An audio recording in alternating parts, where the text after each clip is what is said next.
Well, good evening, everyone, and welcome to episode 4 of Talks with V. We're so happy to be here with you guys tonight, and we're presented to you by the HBCU Lounge Network. And this topic that we'll be discussing is therapy. Hello, Kay. Welcome, everyone. And so this evening, we're going to be discussing therapy. And so I just kind of wanted to talk a little bit about that before I introduce our guest. And so throughout our lives, we have many experiences that shape us. In some cases, we don't fully process those experiences. And that affects the type of relationships that we have currently and will have in the future if it's undealt with. And so tonight we have two guests. Right now we'll have one that's running a little bit late and he'll be joining us a little later. But first I would like to go ahead and introduce Miss Rabiia Ali, who is the LMFT. And Hello. hi, hello, welcome. I'm so happy to see you today and that you're joining us. And I would like you to tell, our audience, what is it that you do? What does LMFT stand for? Okay, so LMFT is licensed marriage and family therapist. Okay. So my specialty with within that scope is doing therapy with couples, children, families, and individuals. Okay. So you cover it all. It all, yeah. But it's mostly based on relationships. So there's a bunch of different types of therapists. So the Mhm. LMFT is specializing in relationships and how relationships are related to life or how life is related within your relationships, and kind of helps people discover those types of things. Nice, nice, nice, nice. And so I know that you do still cover, you're also sex therapist as well. And so what made you get into all of this, decide to go into this field? Well, I'm not a certified sex therapist, so Okay. let's Okay. let me put that out there. I'm Okay. not Okay. certified in it, but I do have a lot of experience with it. So Hmm. there's actually two things that brought me to therapy Uh-huh. in general. So the first Okay. thing is I'm a Black woman with a dysfunctional family, right? Which I didn't actually know that my Okay. family was dysfunctional until I went to therapy, right? So Okay. black black woman dysfunctional family. So the second thing that got me wanting to do therapy is because I started this girls group when I was with like in 2010 2011, because my Hmm. daughter was of age and she was getting to a place where she didn't have a whole lot of role models, like positive role models. I didn't see anything in the neighborhood, so I was like, okay, let me start this, because I'm gonna let me start this type of person, Yeah, right? So I was like, definitely. let me just do this because there's nothing, right? And so all of the girls that were in there had sexual trauma. And Mm. I would say it probably, I had two cohorts. And so both of them was about 13 or 14 girls. So 13 out of the 14 would have sexual trauma. And at that Mm. time I was like, I can't do anything to help these girls. Like, I don't know anything about this. I'm just a mom, right? I'm just somebody Right. that I may have had experiences, or I knew people with experiences, but Right. I wasn't somebody who could help them through their Mm. experience. And so I was like, Right. okay, let me go back to school and let me um, go to grad school and do therapy, do as a therapist, and then try to Mhm. figure out how to help these girls. But then Right.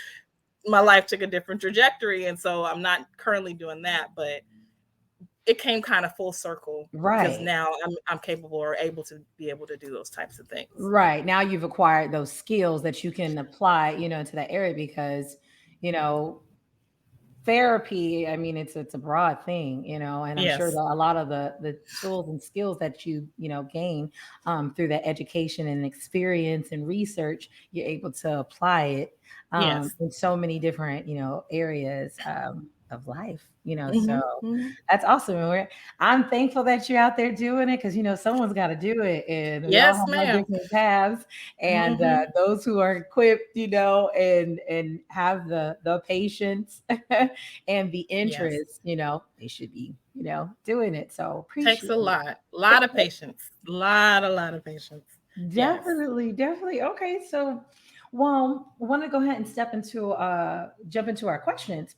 And so what I hear a lot of times with therapy, I think that with the women, I'll hear more women being open to therapy, but there are some that are resistant to it. But I hear a lot of our men that are like, no. Mm-hmm. And I'm like, okay, so I wonder what, these reasons, that are keeping them, from wanting to get involved with therapy. But that is one of our questions. But first, I would like to start with what is your style in your approach to therapy?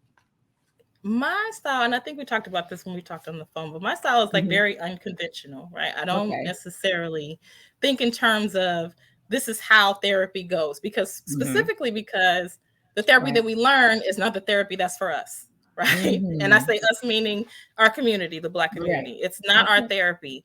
So I have tailored the therapy that I learned and all the techniques that I learned in school and in grad school. And even Hmm. when I was doing my, my practicum and things after that, I tailored it to our community. So I use Right. my personal experiences or personal experiences from people that I know around me. And then I structure whatever the therapy is with the person that's in front of me. Right. Because we hear Hmm. this all the time about Black people are not a monolith. Okay.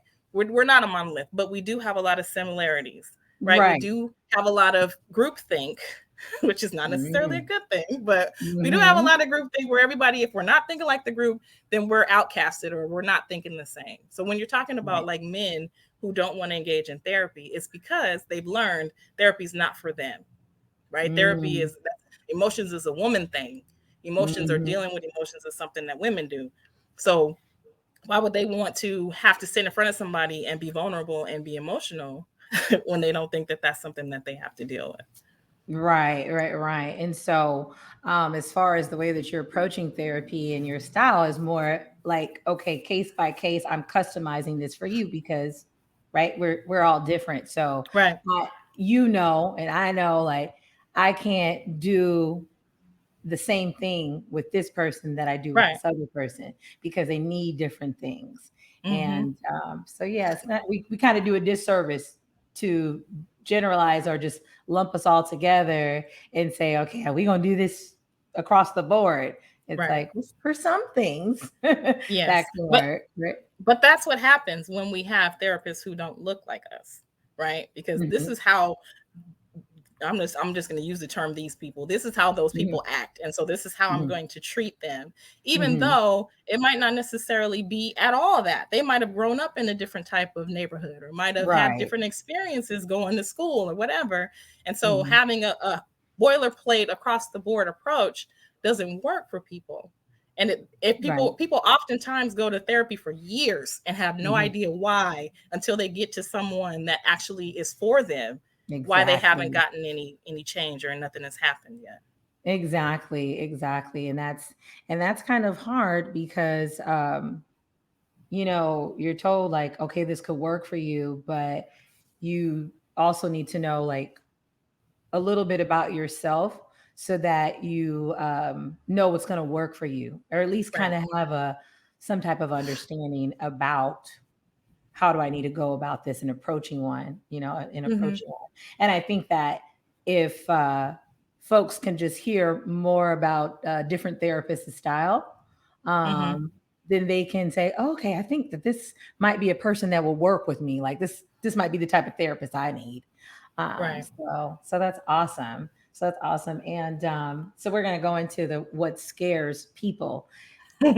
I have noticed that there are some people who are absolutely terrified, and it's like an obvious avoidance, like Yeah. that they do not, want this therapy. And I'm just like, do they think something's gonna happen? Like that they can't come back from. I'm like, you're already kind of Yeah. in a bad situation. You know, it could only get better.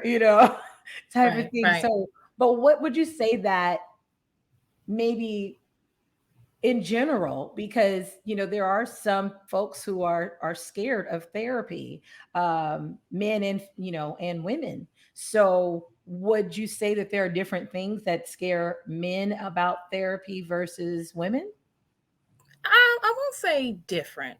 I'll Okay. say there's a variety of things, Hmm. right? And the main thing I think for everybody, and not just men versus women, but for everybody who decides that they want to seek therapy, I think the main thing that scares them is Mhm. in being in a room with yourself, Right. right? Because you have to Mm. deal with yourself. You have to deal with your emotions. You got to deal with what has happened in your life. You have to bring up all of this stuff that you don't Mhm. want to necessarily touch on during the day or day to day, right? And so Right. now you're sitting in front of this person who you have no idea who they are. You have no idea what their Mm. thoughts are.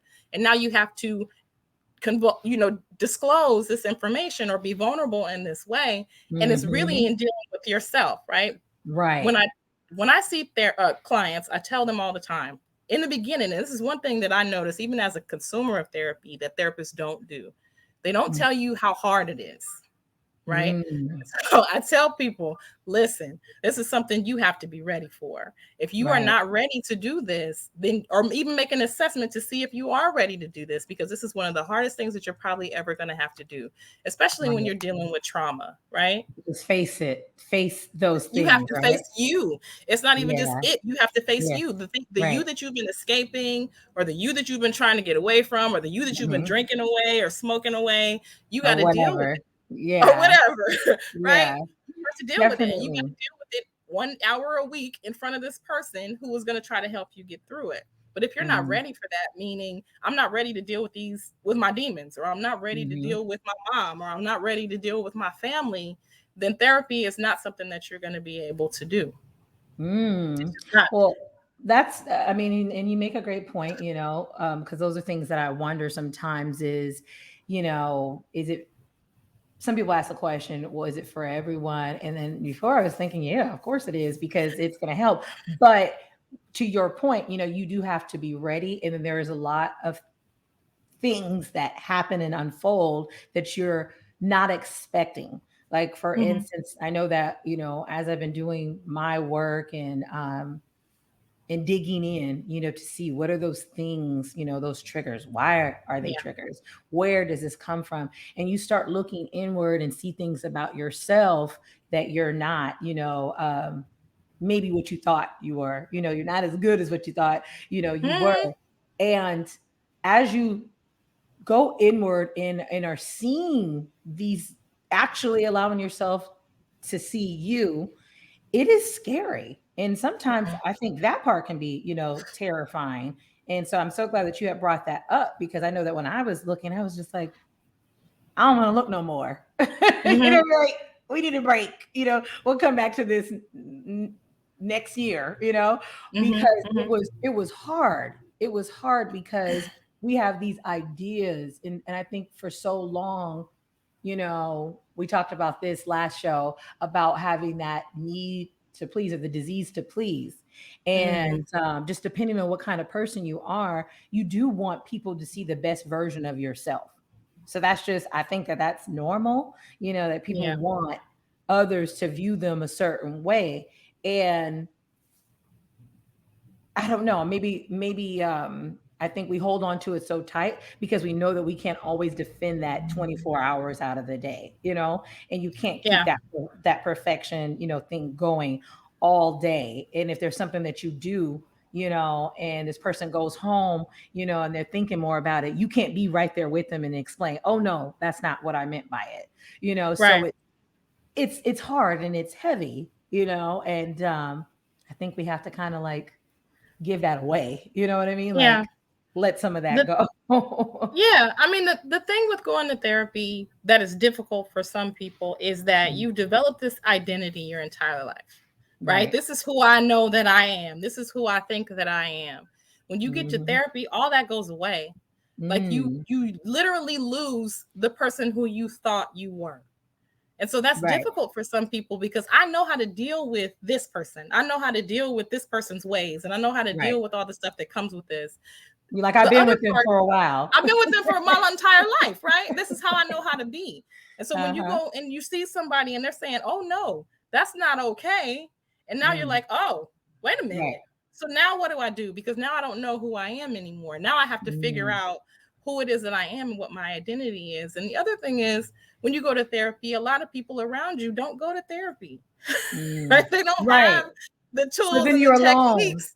Right, right. So it's like 95% of the population that you are around has no idea about any of these things that you're learning. So if you are Mm. somebody that is like a people pleaser, or you're somebody who likes to be a part of the crowd or a part of the group, therapy for you is going to be hard because you have to be an individual in these Mm. sessions, or you have to be by Right. yourself and figure out your identity as in relation to everybody else that's around you. But you Mhm. can't expect other people to change when you're Right. changing, Right. Or right? and also too, you have to want it bad enough because like I'm totally that way, but I want it bad enough to be better because I'm so passionate about people, and I Mm-hmm. know that like I know this. It only in my mind, the common sense is you can't really do too much, for other people if you Right. are not where you need to be, if you're not You together. can't.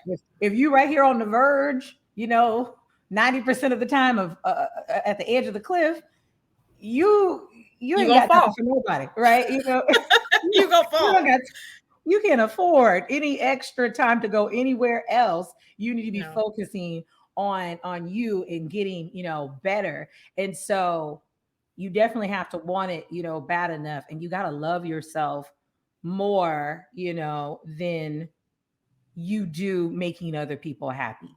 Right. You know what I'm saying? Because, you deserve that. And I think Right. I think that there's many of us, especially within our community, who don't value others, but we don't value ourselves.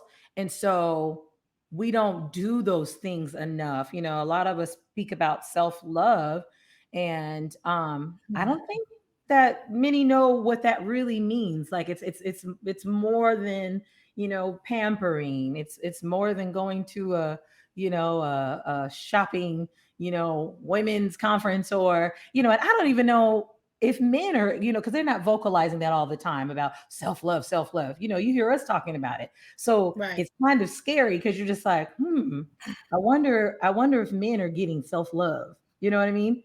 If they Yeah. know, if they even, think that it's okay for them to think about themselves in that way.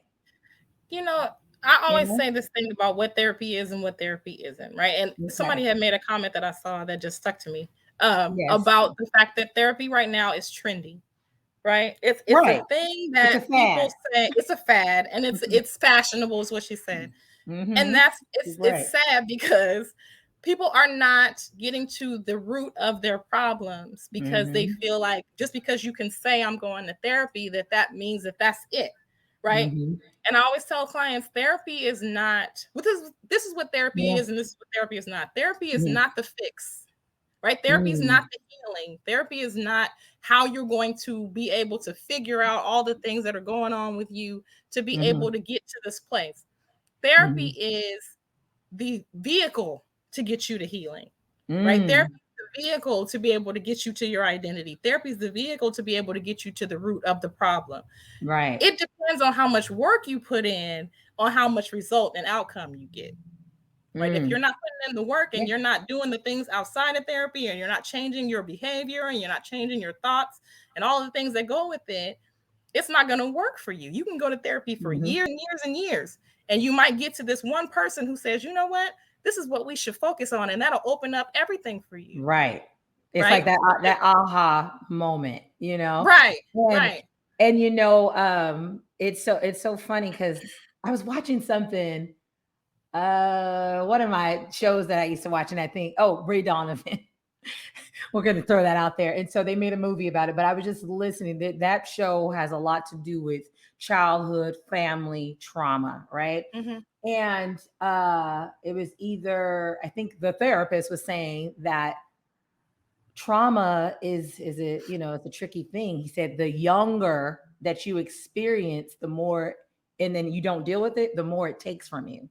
Hmm. Yeah. And I was like, oh, because when you look at different people's experiences and you hear from them and they share their different testimonies or things that they've gone through, it's Mm-hmm. just like, wow, like you lose a lot of yourself if you Right. don't if you don't say, okay, enough is enough. I have to make a change. I need to get whatever it is that I need that's going to change the direction that I'm going. And Mm-hmm. so Mm-hmm. yeah, it's a It's a heavy good thing. thing.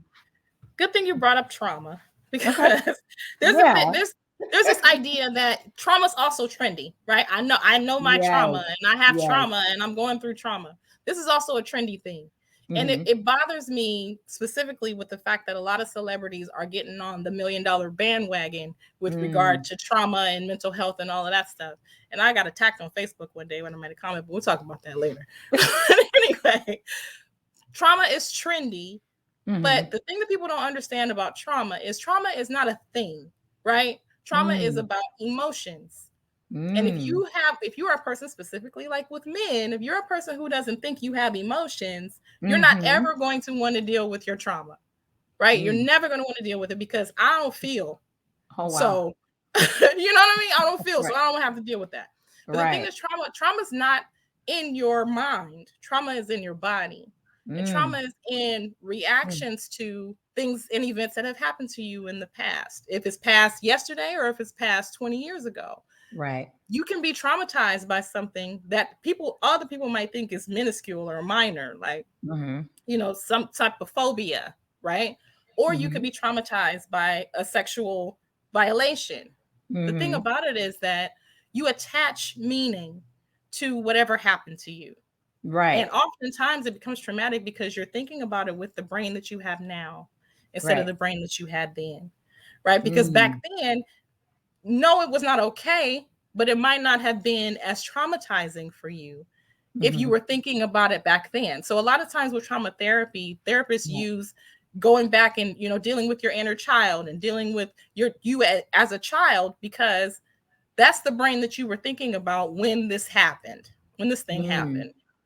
What happens is you carry it into adulthood in your body. What do they say? And trauma informed coaching certifications are being Sold like sold like candy. candy. Oh yeah, absolutely. That is the truth, and that's the part that is frustrating. And I'm sure it's very frustrating for you because you do this thing, Yes, ma'am. like you do Yes, this it is. thing, and it's very frustrating because it's just like it becomes real, like what is it, cliche, where they just throw it around, and I hate that. It's just like when I'm in different rooms and there's discussions and someone says something powerful and then someone else wants to jump in and talk about something else. And I'm like, no, let that thing sit for a minute. I know that we're used to hearing the word trauma, and I know that we're used to hearing about certain experiences that people have, but the impact of it, that the impact, this is enough to shift this person's whole life, honestly, their whole bloodline, if you're not careful, you know what I mean? Yes. When we think about generational curses and things like that. So it's like, no, we don't need to just kind of sweep that under the rug. And that is something that in our community we're good for, is sweeping something under the rug and saying that you'll get through it. But to your point, and what you were saying is that your mind when you were going through it versus your mind now. And when a lot of times when you're going through it, you don't know that you're having a traumatic experience. Oh, absolutely not. You don't Because understand. it's not traumatic then. It's traumatic now. Right? You carry the emotional connection or the attachment or whatever meaning you attach to it into your adult life, which is how it becomes trauma. But Black people are born with trauma. Yeah.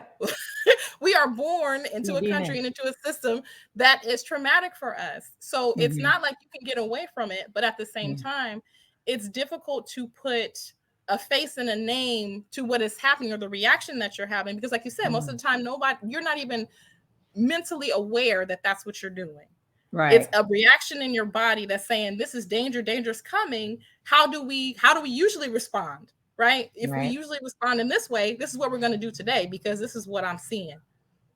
It's not, it's a feeling. It's in generations and generations of it. And that's the thing, what we were talking about earlier about groupthink, right? We all have similar experiences because we have all been taught the same way to do things. Right. Glorinda, she said, she's like, I want our community to throw it away. Throw it away. I agree.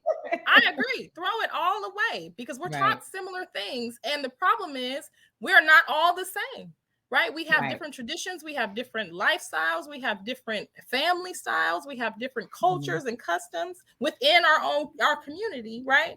Mm-hmm. We're not all the same, but we all think if we don't think like this, then we're going to be outside of the group.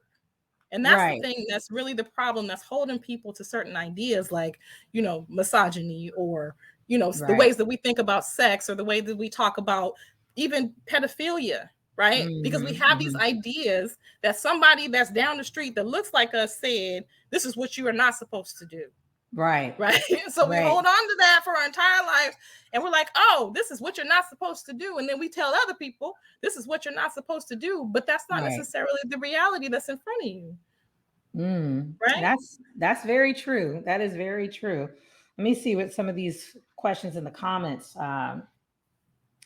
So we're talking. Okay, so men are taught to ignore our emotions. I mean, our emotional problems and feelings, and that is something that is very interesting because the way that we think, is so different, and so I feel like Mm-hmm.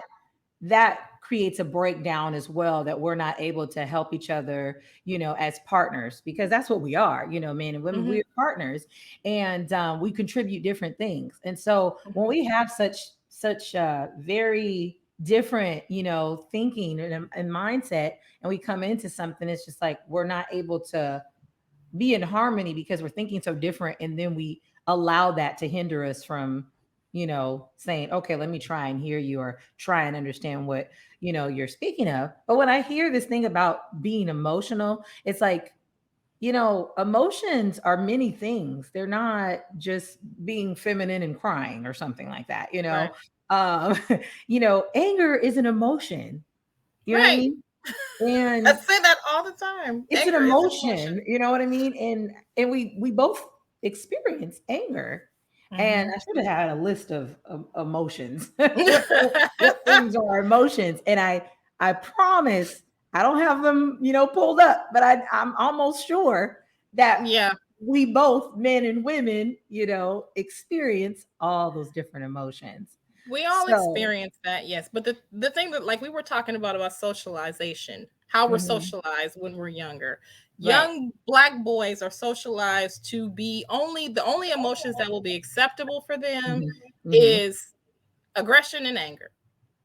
Uh, That's the only ones that people allow them to have, right? Because if they're crying, uh-huh. somebody in their family or somebody around them is saying stop. Right. If they're emoting in some way, somebody in their family or somebody around them is saying stop. Whereas little girls are socialized to be different. We're socialized to be compassionate. We're socialized to be nurturing. We're socialized to Right. take care of, right? We're Mhm. socialized to have emotional feelings and be emotional and emote all over the place because that's what girls do, right? Right. Girls are soft in that way because masculine and feminine energy, everybody has it, but men Right. have more masculine, women have more feminine. But Right. everybody has both. But we're Right. not allowed to express both when we're Right. growing up. It's I'm saying yeah. specifically for us in our community, it's like that from what I've seen. I don't know very many families who don't teach their children like that, but it Right. happens quite often with us. Right. And then maybe we need to explore that concept of balance on a regular. That needs to be Yes, normal. But I want to absolutely. I want to go ahead and introduce Mr. Felipe Christopher Blue. Welcome. We're so glad that you got to join us. Sorry about the delays. I know that was tough for you today, but we're glad that you made it. And I think that you're muted, so you might want to unmute. I believe you're muted.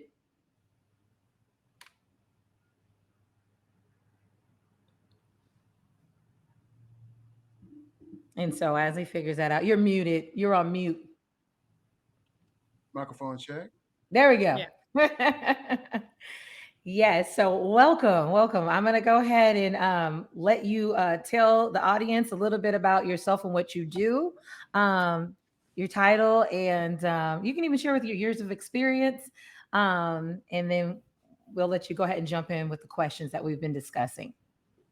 Yes, I'm Felipe Blue. I'm a graduate of Webster University in clinical mental health counseling. I'm Hmm. currently a licensed clinical addiction specialist in Durham, Carolina. Hmm. I have a nonprofit called More Than Therapy where I do private practice, but I mainly support clinicians in the helping field so that they don't burn out. Mm. And really focused on addictions and trauma, and mainly trauma in adolescence as it pertains to the things they experience in their communities. Nice. Thank you. And we need that. After, reviewing your website and just, seeing a little bit more about you and oh, there was something that I seen on there, and it was you what is it? You're the embodiment of Ubuntu.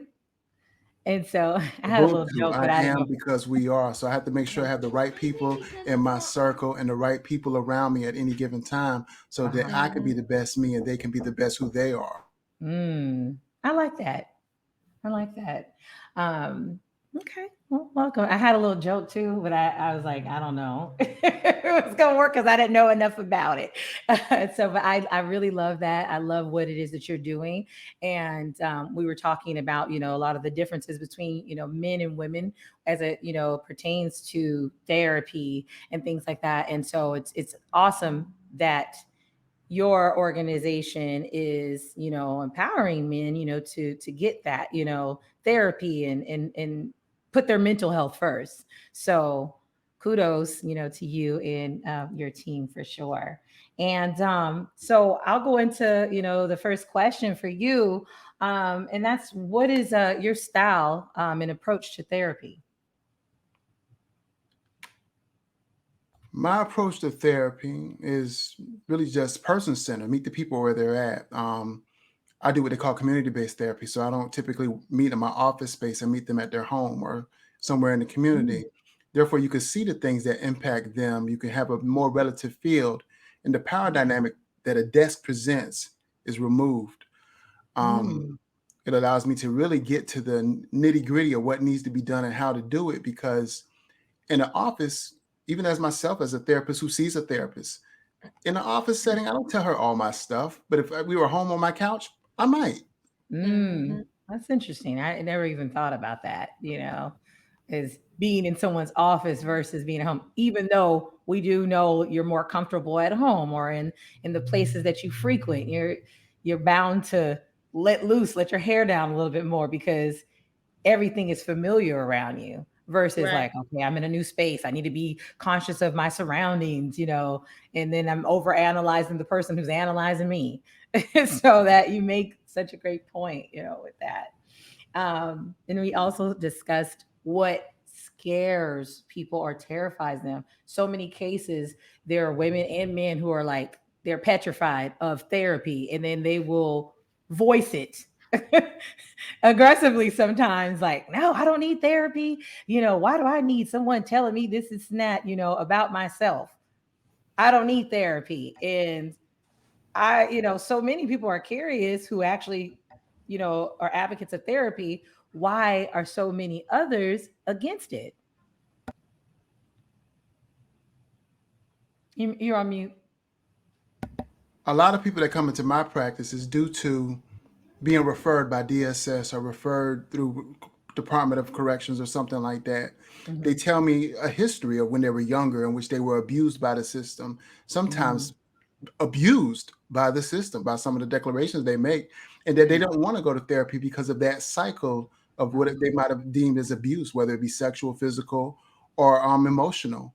Mhm. And with that, they might be hesitant, but since they were court ordered or forced into it by a legal system or DSS or something, then they have to mm, participate. And when these things come out, it's deplorable how the system over the years has, impacted these people, or at least in their mind, how it impacted them, as they may wow. have distortions or cognition skewed regarding their experience. But I don't take that from them. You meet them where they're at. You don't discount what they see or what they feel because their reality is theirs. Mm. That's so true. And I love the fact that, with Rabia and yourself, it's like you're giving a different perspective, but similar, and that I think is the point of having, different options for, therapists, just like I think that there's different options for professors and pastors. You contribute something different. There may be a person that I'm like, oh, they are not my flavor, that's not my Mhm. flavor. I don't want to hear from this person, but this person over here, something about them gets me, you know what I mean? And you Right. never know that, like, as you do your work, you guys are doing your work because you're passionate about it. But there's someone that is just like, if it wasn't for, Felipe, if it wasn't for Rabiia, I couldn't get through it, like some God sent them, or whatever it is that you believe in, you like divine intervention. They came into my life and caught me right before, I was just like gonna give up. And so I just think that that's such a beautiful, thing. And definitely feel like you all should be showcased more so people can see like these they're human, they're like me, Yeah. they're like real, they have had experiences. And I appreciate the fact that Felipe, that you brought up that you're a therapist and you see a therapist, because a lot of people don't know that therapists see a therapist too, so that they can keep Yeah. themselves together after you have, threw up on them what I always say, emotional vomit and every other thing that's going on with you. Once they give it to you guys, you got to do something with that, right? Yeah. You have to. You have to. If there's a therapist that doesn't seek therapy, something's wrong. Yeah. Something is wrong. Because I you might have think to. that there might be a narcissist or something, because they're like, get to, Right. what is it? Think too much of themselves, in that in that time. Right. If it's not enough, if it's not good enough for the therapist to get, then why would it be good enough for the client, right? Are we Exactly. Right. not equals Right. in the world or in the mind, or supposed to be anyway, regardless of the power dynamic? You are and I am. We are all humans. Yeah. Yeah, that's good. I want to kind Um, of piggyback on yeah, that if I can. go for Um, it. Yes, come on. one thing that people need to understand about therapy is that this person works for you. Mm, Right? If you're not comfortable and you don't feel like they are doing what they need to do for you, you mhm, should seek someone else that is more mm, comfortable for you. yeah. Because this is your therapy. This is you in this room talking to this person. This is not about what they want. This is not about what they need. This is not about Mhm, how, and like what Felipe was said, meeting people where they are and not telling people what that their reality is not right. Right? This is right, about you. And if right. you are not comfortable, you don't think that this person is working for you, you don't think that this person's telling you what you want to hear after you've Mhm, told them all these different things that you prefer or you like, and they're still not doing it, then it's for you to say, okay, well, this person doesn't work. Let me go find somebody else. And you mhm. hopping from therapist to therapist doesn't mean something's wrong with you. It means you just haven't found a good fit. You got to Right? find People just don't the work. right one. Right. You really do. And there's absolutely nothing There's wrong with nothing wrong that. with that. And I think too that people have to keep in mind, because they're when they say, okay, I don't need a therapist, but then they're calling their friends, Mm-hmm. at wee hours in the morning, and they're, I say burdening, because it is sometimes a burden and sometimes it's not one, but their family members, like they are basically thinking they're getting therapy, but they're weighing other people down who may not even be equipped, to handle it. Right. I was listening to something and they were talking about a young lady. She had experienced like sexual trauma, but in sharing her experience with her sister, but then holding her hostage, like, no, do not share this with other people. The sister was going through like this indirect trauma. She hadn't experienced the sexual trauma, but her sister did. And that pain of the fact to know that her sister experienced this and that they're not getting any real help, like, therefore she's now been traumatized as well and Mm-hmm. has some things Mm-hmm. that she has to work through. It's not only just the sister, but now, I mean, the person who experienced it physically, but her sister as well. And that's not fair.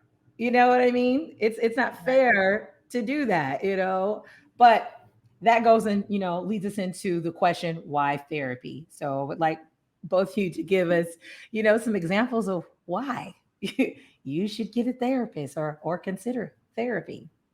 Okay. I'll let Felipe go. What we're talking about. Why not? The best That's answer my I answer can too. give. Why not? We get dental appointments, we get medical appointments, we get gym appointments. Why not Mhm, address our mind as we address our body and our soul? We go to church every Wednesday and every Sunday. Why mhm. don't we pay as much attention to our mind, which is the direct link to the soul? Right. Mm-hmm. but then I had to zoom all the way out. We're going through so much stress and so much things in this world. I think I always say, oh, this is the most stressful time of the entire galaxy of da-da-da. Then my dad reminds me of the civil rights era. I say, hey, you don't remember, you don't know what I went through. I say, oh, I do. Yeah, right, you're right, you win. And then, of course, then his grandparents are going to talk about, coming out of slavery and segregation and all that.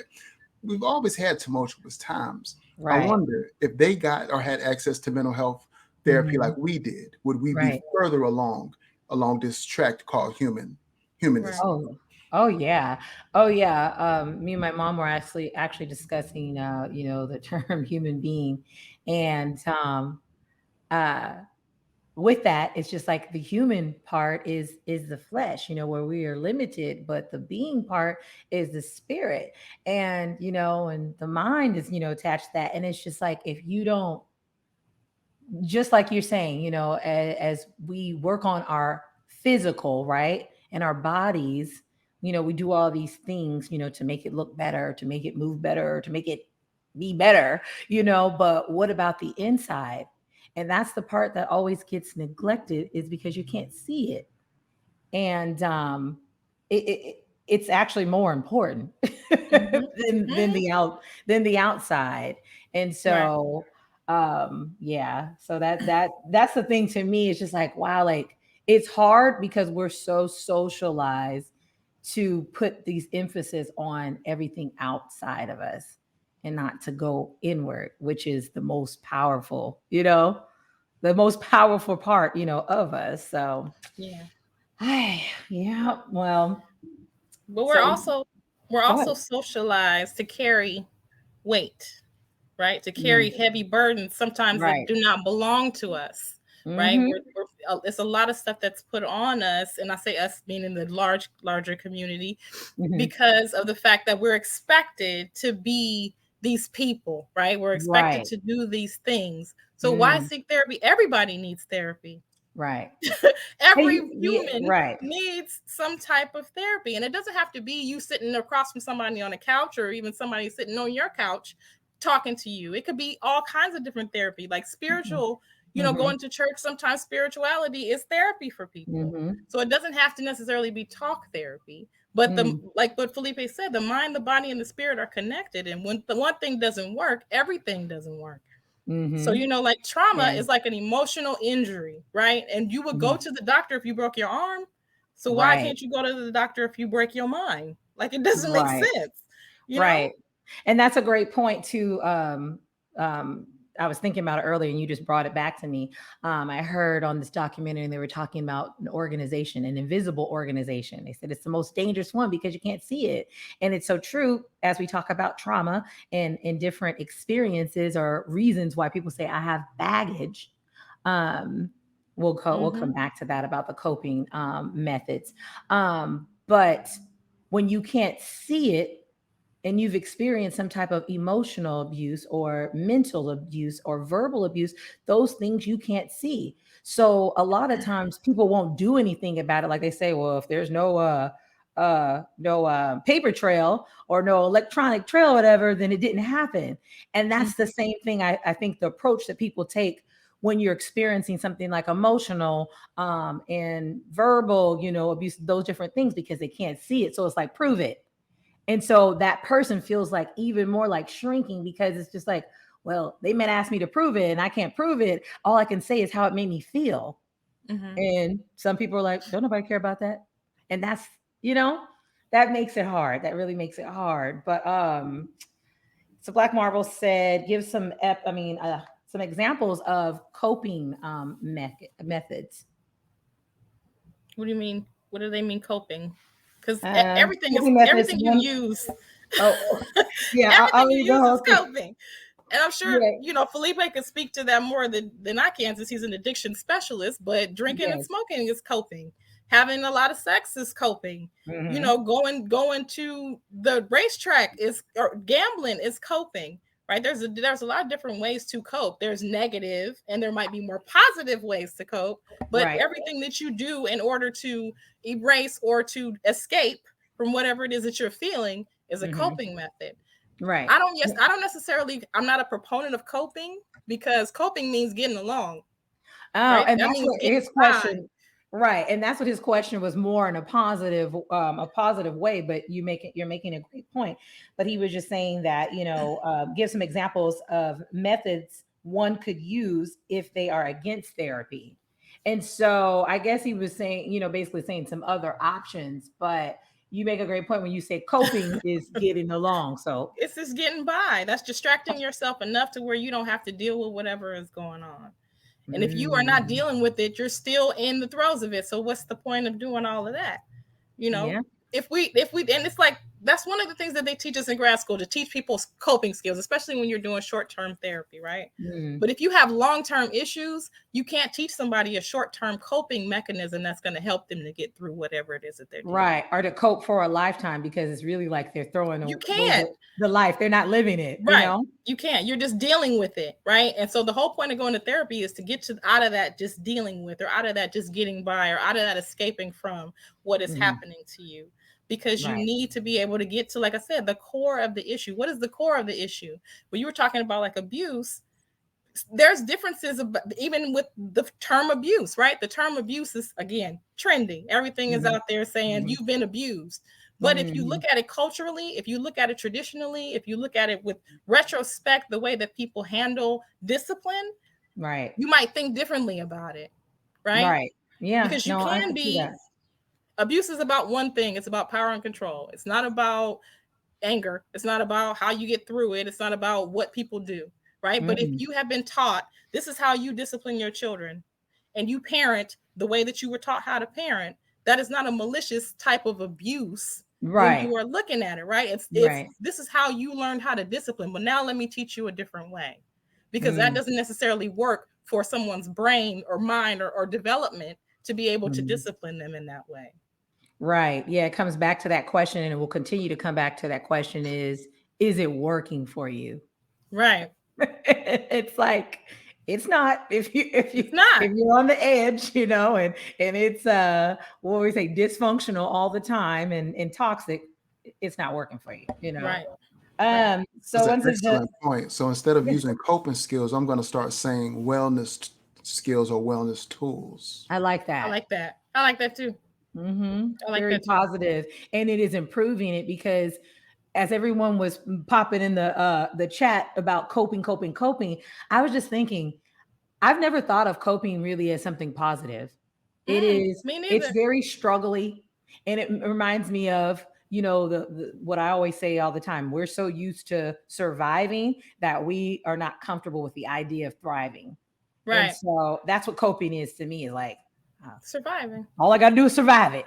I just cope through it until tomorrow, or Mm-hmm. till I can get away from this person, or till I can get my bag up and I can do this and, escape. It's something negative, negative attached to it. We're not even used to living, not even just thriving. We're I used to want to surviving as live. opposed to living, right? We don't live life. We try to figure out how to get through it. And that's not living, Exactly. you Right. Fake know. it till you make it. So someone says, let me see here. Miss Jeannie says, the battlefield is in the mind first. Then, yes, you need to know how to be equipped, or to equip the mind to be successful. Very true. Very true. So it says yoga. So to those tools, Felipe, yoga, prayer group, community service, and all things that are tools. Okay. I Mm-hmm. love it.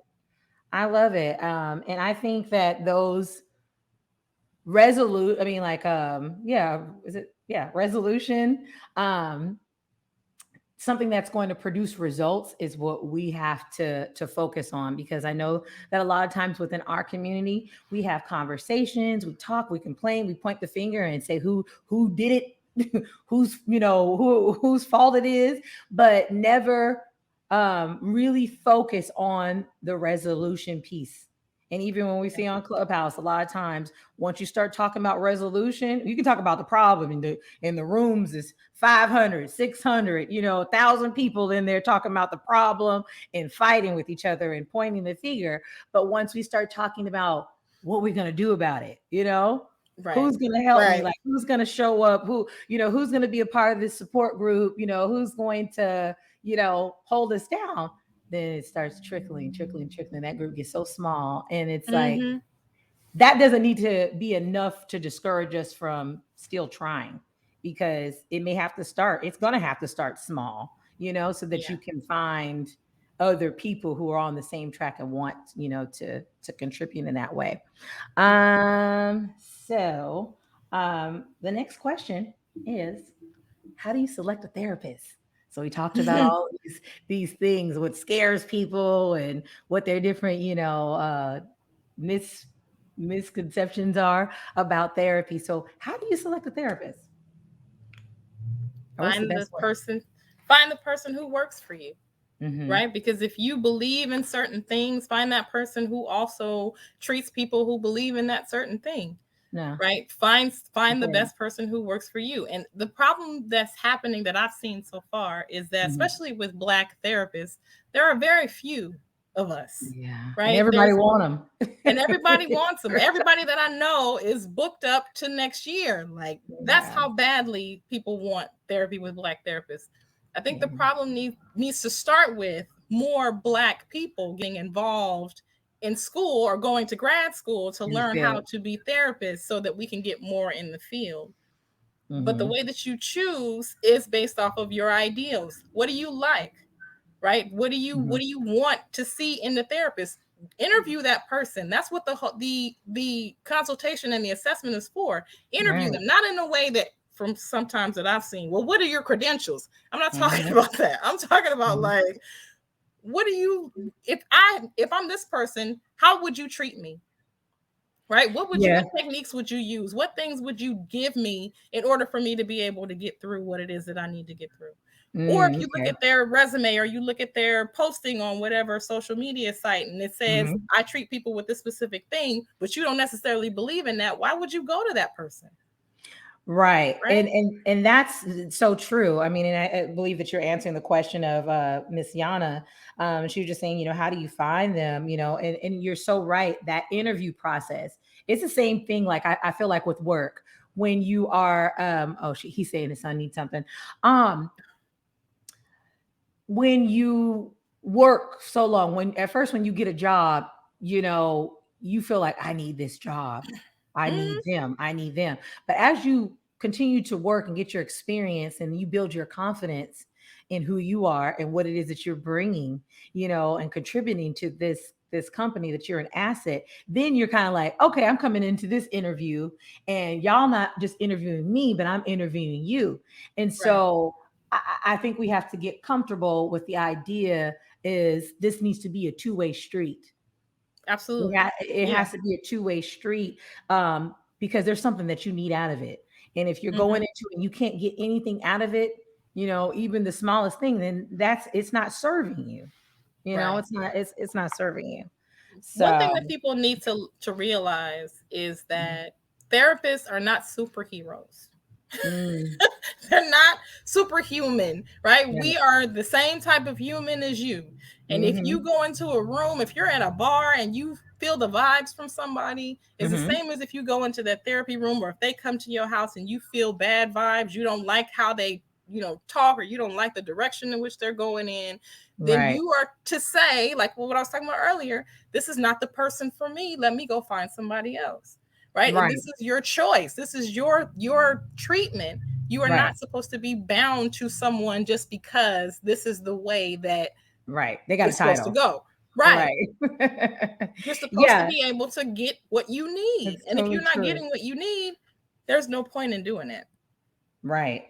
And that's so awesome too. Someone was speaking about, them having a lot of members, for the HBCU Lounge Network that are in North, Carolina. And then you, Rabiia, you're on the West Coast. Yes, And so do you see people virtually and, in person? I do. Yes, but only in Okay. California, unfortunately, And because in order to see people other places, I have to be licensed there, and that's not an easy thing to do. So right. yes, only in California. No, yeah, and that's so true, Yana. I believe there might have been one other question here. Um, Okay. Okay. When do you do it for the right reasons? I think they're talking about, selecting a therapist. Don't switch therapists because the therapist has challenged you. to do something that you didn't want to do. Um, do can but create a barrier for your healing, and that's true. You can't, be running, what I mean, like, and that's to our point earlier where we're speaking about about being ready, because if you're not Yeah. ready, you're going to run, from something that is actually working, and you're making some, headway, and Right. because you don't want to be challenged, you run away from it, so you're not ready at that point. Nothing is really Absolutely. going to work, for you at that time. And also someone had, sent a message, and they were speaking about this, about um and I heard it, as well, from someone close to me. When I go to a therapist, I want someone to give me the answers. Like, Mm. are they supposed to just sit there and listen? And I'm like, I think that they, feed it back to you, because they listen to you, they ask you the questions, and a lot of times they're letting you what's the word? Kind of solve your own problems, which is very important, because that therapist is not going to be with you Right. 24/7. So they Right. they they have to kind of set up the way. Is that correct? Well, Is it's that also, yes, that is true. But it's okay? also important for you, because this is your person who's Right. helping you through your issue. If you Hmm. want direction, say that's what I want. Right? Right. I don't want you to just sit there and listen. I want you to tell me what to do. And then you have that therapist to say, well, that's not how I approach things, or that's not Hmm. what I do. So maybe Right. you should seek therapy with someone else. Right? It's necessary for you to be able to say, this is how I want it to be, because this is my Definitely. therapy and this is my treatment and this is what I need. So if you're not a Hmm. person that wants somebody to just listen, or you're not a Hmm. person that wants somebody that talks too much, because I've had therapists like that too, to just talk about themselves. No, And you ma'am, that's like, not what I'm here for. Right? So right, you need to be able to say, this is not what I need. And so right. either you do it this way or I'm going somewhere else. Awesome. And that's very true. And so for our last question, I want us to, if you guys can speak to, how do you find affordable therapists? Because some people may say, oh, I can't afford a therapist that's $125 an hour, $200 an hour. I So how don't do have an easy I don't have an easy answer for that, because most of the therapists that are like that I know, and just speaking from my own experiences, I'm in private practice, so Mhm, this is my livelihood. This is how I get my mhm. money, right? Right, right. So I can't, if I'm only seeing 15 people a week, I can't see Mhm. 15 people for $20 an hour. Like, Right. that's not going to be able to sustain my household. And yeah. So some therapists do sliding scale, which often kind of Okay. works for people who are lower income. But then another thought that somebody was telling me before, like before I even got to the private practice, but Mhm. people pay for what they really need when they really need it, right? People Mhm. pay $300 for Jordans. If you could pay $300 for Jordans, you could pay $300 for therapy. Like, Yeah, this is what this is going to that's help a you. that's a mindset thing, though. It is. It is. It Felipe, definitely is. Felipe, what do you have for that? I know I have seen a couple of different affordable, I guess, options. Here in North Carolina, we have funding for people who don't have insurance or who have inadequate insurance for mental health. Oh, okay. Um, there's a couple of nonprofits. My nonprofit happens to be one of them, where we offset it. Okay. We even work with people that actually have suitable income, but because they're in the helping field, we want to give them extra support so that the Okay. teachers, the nurses, the doctors, people like that. Um, and of course, insurance. Your insurance can offset it. If you have Blue Cross Yes, Blue true. Shield, you might pay a $20 deposit. I mean, Yeah.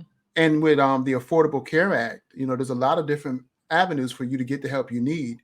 You just have to Yeah. apply, and you'd be surprised on who's qualified to receive it. People that make 40 and 45,000 can get Mhm. cheap plans and still get adequate mental health. Yeah. Yes, definitely. And then Tammy speaks up. She said, I'm assuming, okay, so, but do not have an opinion about experience you have not had.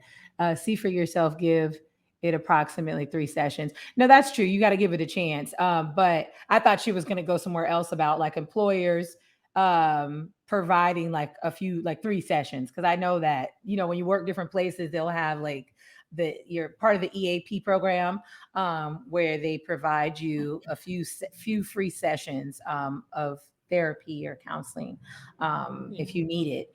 And I did see something where I think it was just for women though, unfortunately, but I'm sure there's something out there like that for men where you pay, it's like a membership, right? So you pay like $20 a month and then you're able to see a therapist, so a few times throughout the month. Or you can pay like an annual, like it's kind of like a membership.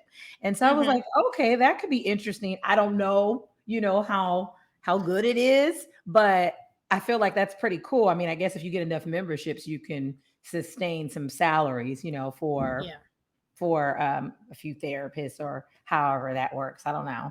I guess you Yeah. keep hiring more therapists if it starts, taking off, for that to be sustainable. So, There are different telehealth uh-huh. programs that are like that. There are different Okay. programs that are available through the county and through the state that people Mhm. can apply for. Like here in California, one of the programs that I do is called trauma informed culturally responsive therapy, which is free therapy through the county of Sacramento, Okay. offering therapy to the Black community based off of whatever trauma they may have experienced. Which, like I said, all Black people have trauma, so everybody who's Black has access to it. The problem is though, it's really short term. So if you're looking for Mhm. long term therapy, it's going to be an investment Yes, yes. regardless. And maybe you can start off with something, one of those free therapies, or like Yeah, those, cheaper therapy, just so you can kind of get in the rhythm of it. And then you see that, okay, this is helping me. I may need a right, little bit more. And so now I'm willing to invest, because I know now it's working for me. I see the shift in my life.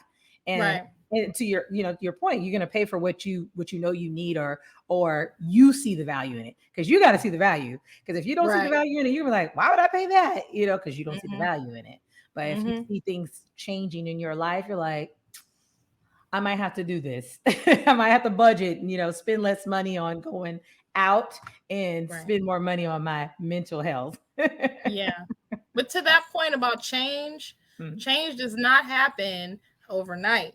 Yeah. Change does not even happen in 2 or 3 months, right? You may not see change in 2 or 3 months. It may take you a year to 2 years before you Mhm. start to see any changes in your life. So that's what Right. I always tell people, like baseline when you're doing therapy is 1 to 2 years before you start to actually see a difference. Hmm. Because you don't necessarily even you're trying to deconstruct an entire lifetime of stuff. You can't do that in a month, right? Or two. Yeah. But to speaking to that comment about the therapist, you can decide in a month or two if this person is good enough for you. Definitely. Definitely. No, I love it. I love it. Ooh, is this a question or a statement? Let me check it out real quick. Uh, what is it? The therapist needs to make enough money to pay for the therapist after listening to everybody's problems, or good message, good massage therapist you get when you pay for investing yourself. Amen. That I, is true. I hear it. Well, I thank you both so much for being here today. I want to take this time for you all to tell the people how they can get in. Well, first off, the services that you provide and how they can get in contact with you. Want to go, Felipe? You Okay. gonna you gonna go for? Would you like to go first, Felipe? Ladies first. Ladies first. Okay, Okay. that's right. Okay. That's So right. I am like I said, I'm located in Sacramento, California. I work with clients that are in CPS. Mhm. Well, the children in CPS custody. I have a contract with the county through them. So I do um group work like domestic violence and anger management and Mhm. co-parenting groups. Mhm. I also do individual, like I said, individual, family, and child therapy. But my specialty is trauma recovery. So most of the things that I do are based around trauma and around recovering from trauma. But just basic relationships, couples counseling, marriage counseling, that type of thing. I do that as well. Um, but I'm only, like I said, allowed to treat people who are in California. Okay. So Yeah, all the anywhere in licenses. California, I will not be able to see you. But Uh-huh. I know. But so he put the website up there And I'll and, briefly. and I'll On and the I'll add it website. under Yeah, the video. and So and you'll the have Instagram, and Mhm. so that's the my therapy website and my therapy Instagram page. And so if you're looking for trauma recovery in California, then I would be available for you. Okay. Awesome. Awesome. Thank you for that. And Felipe. You can contact my agency at moretherapy.org. That's a nonprofit program in which we treat people, but we mainly focus on the helping professionals. If you're a regular person that needs mental health, then go through the website mindhealthy.com. We serve people in 9 or 10 different states currently as we expand to touch the world. We focus on trauma, addictions. I get a lot of CPS cases as well as, and I teach a parenting class as well as a dialectical behavioral therapy class as it relates to trauma. Awesome. Awesome. Well, I am just excited about this conversation and look forward to continuing this conversation because it needs to be normalized. Therapy needs to Yes, be normalized. Um, absolutely. I don't even want to date anybody who doesn't do therapy because once you start doing the work, you're like, oh, wow, like these are things that, we're not typically made aware of. And you need to so that you can avoid some of these problems, or Hmm. issues within your relationship and passing it on to your children and things like that. So you want to be on the same page Right. as it pertains to being in relationships with other folks. So because it takes a village, and if your village Yes. is kind of shaky, know, then it's going to be a problem. So I just thank you both so much for being here today or this evening with us. And to the audience, please give them a follow, find them, follow them, and just taking those gems that they're dropping on a frequent basis. And the next show in 2 weeks, we're going to have Rabiia back with us, and we're going to talk about sex education. And that's another topic that we need to continue to discuss. Yeah, Philippe, you can be in the comments, asking your questions. But I definitely look forward to that. And just thank you, everyone, for supporting us. And we will see you all in 2 weeks. Thank you Thank again. you. Nothing feels better. Nothing feels better.